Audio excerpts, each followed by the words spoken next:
میخوام آموزش سیخ زدن، درست کردن جگر گوسفند دل قلوه رو یاد بدم.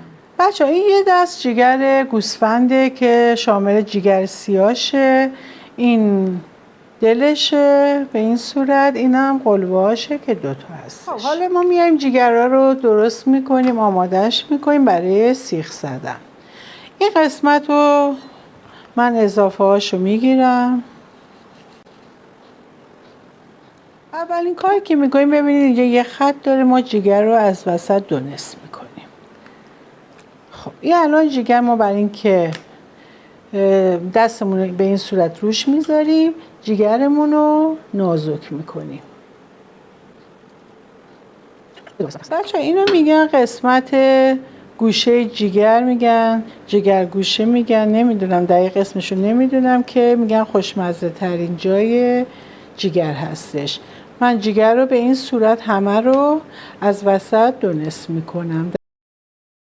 جگر رو تقریبا به اندازه این انگشت دستمون، بند انگشت، همه رو به این صورت برش‌های نازک میزنیم.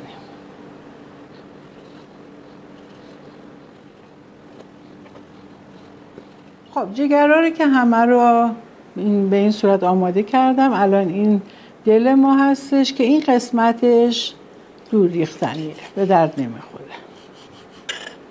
خب این قسمتش رو ببینید بچه ها، از اینجا باز میکنیم ولی تا برش نمیدیم وسطشو، یه برش هم اینجا میدیم که بهتر باز بشه، یه برش هم اینجا، کاملا اینجا دل رو بازش میکنیم. به همین صورت من دلا رو برش های نازک میدم. خب اینم قلوه ما هستش که این یه پوسته‌ای داره، روش جدا میکنیم. تو خود کشتارگاه اگه مثلا اینجاش مثلا ایرادی داشته باشه یا مثلا مریض باشه، خودشو اینو از بین میبرن، ولی به این صورته.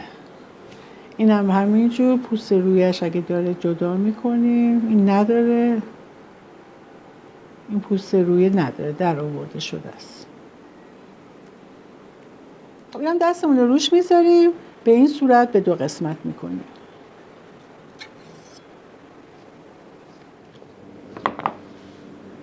خب بچه ها، اصولی که بخوایم یاد بگیریم چجوری سیخ بزنیم کبابو، جگر رو ببینید بین این دوتا دستمون اینو نیگر میداریم که سر نخوره. خب اینو جمعش میکنیم، سیخ رو فرو میکنیم داخلش، ولی ول نکنید اینو، به این صورت تا بالا. ببینید قشنگ قرار گرفتش. خب دلم به همین صورت نگه میداریم، از زیر سیخ رو وارد میکنیم. اصلا سیخ باید بیرون نباشه. خب اینم قلوه رو به این صورت، این سفیده رو نگاه کنید، اینو دستمون میگیریم، دستمون برخورد کنه به این سفیده، اینو نگه داریم طوری که از وسط این سفیده رد بشه، دیگه نمیافته. به این صورت دلجگرهای ما همه آماده شد، به سیخ زدم، الان میبریم رو منقل میذاریم. قبل از اینکه ما کبابش کنیم حتما جگرها رو نمک بزنید دو طرفشو. اولی مرحله ما دلامون رو میذاریم سرخ بشه، کباب بشه.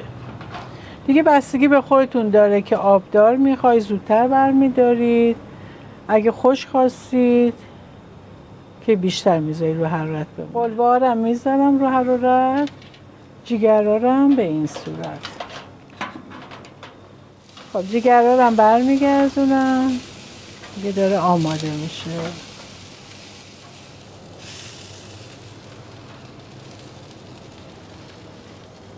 جگرهای ما آماده شد، کمی هم روش آخر نمک میریزیم.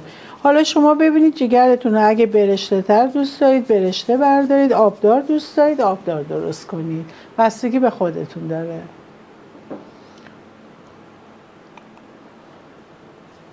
دلجگر گوسفندی ما آماده شده. بسیار راحت درست میشه. طرز سیخ زدن و همه نکته هاشو توی فیلم گفتم. امیدوارم که خوشتون اومده باشه.